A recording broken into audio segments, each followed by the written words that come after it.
गेल्या 2 ते अडीच वर्षांपूर्वी कोल्हापूर नियोजनच्या माध्यमातून 10 लाखांपेक्षा अधिक निधी खर्च करून कोल्हापुरातील पापाची तिकटी ते जुना बुधवारपेठ मार्गावर दुतर्फा हेरिटेज पद्धतीचे पथदिवे बसवण्यात आलेत। मात्र या मार्गावरील अनेक पथदिव्यांची अज्ञातांनी मोडतोड केली आहे, तर परिसरात लावण्यात आलेले बहुतांश पथदिवे बंद अवस्थेत आहेत।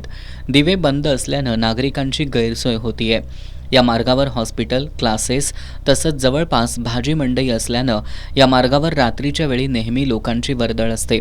त्यामुळे स्थानिक नागरिकांनी हे पथदिवे पूर्ववत सुरू करावेत अशी मागणी केली आहे। कोल्हापूरमध्ये जिल्हा नियोजन समितीच्या माध्यमातून गेल्या 2-3 वर्षात जे कोल्हापुरातील रस्ते आहेत महानगरपालिकेचे, त्या रस्त्यावर हेरिटेज पद्धतीचे जे पदबद आपण इथं लाईट कॅम्प बसतोय, आपण डांब आहेत लाईटचे, हे बसवण्यात आले होते।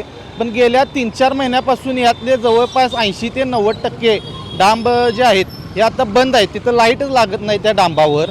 मग ज्या आता जेवढा खर्च करून जर हे डांब बसवलं गेल्यात, 3-4 महिने झालं 80-90% डांब बंदच आहेत, लाईटच लागत नाही। तर मग या डांबांचा उपयोग काय? एवढा खर्च करून उपयोग काय? आता पावसाळ्याचे दिवस आहेत, आज पावसाच्या दिवसात आपल्या रस्त्यावर खड्डे वगैरे तर नसतात, रात्रीच्या वेळी लाईट लागली नाही, खड्ड्यात पाणी साठलेलं असते, गाडीवाल्यांना अंदाज येत नाही, तर गाडी एकदम खड्ड्यात गेली तर गाडीला सुद्धा दणका बसतोय। आज लोकांच्या बऱ्याचशा पाठीला प्रॉब्लेम व्हायला चालू झालेला आहे, लोकांच्या पाठीचे कणे आता दुखत आहेत।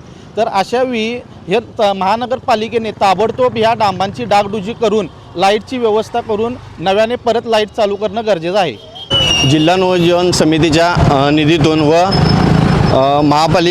पापाची टिकटी व बुधवारपेठ या दरम्यान हेरिटेजचे दिवे बसवण्यात आलेले होते। तरी हे दिवे 3 ते 4 महिने बंद अवस्थेत आहेत।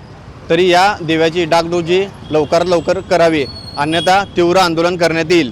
कोल्हापूर महानगरपालिकेने 2 ते अडीच वर्षापूर्वी हेरिटेज प्रकारचे पथदिवे पापाई टिकटी ते जुना बुधवारपेठ या रोडला बसवले होते।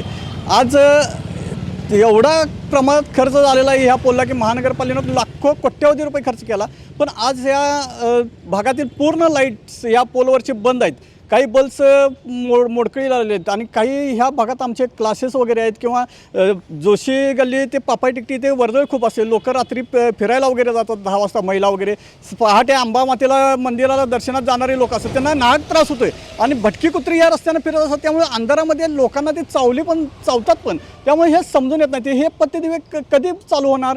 महानगरपालिकेने याच्यावर लवकरात लवकर काहीतरी उपाय करून हे पथदिवे चालू केले पाहिजेत व अन्यथा ते काढून तरी टाकावेत, म्हणजे लाखो रुपये पाण्यात गेलेत हे लोकांना समजून येईल। दरम्यान या संदर्भात आठवडाभरापूर्वी शहर अभियंता हर्षजित घाटगे यांच्याशी संपर्क केला असता बंद असलेले पथदिवे सुरू करू असं सांगून अधिक माहिती देण्यास टाळाटाळ केली आहे।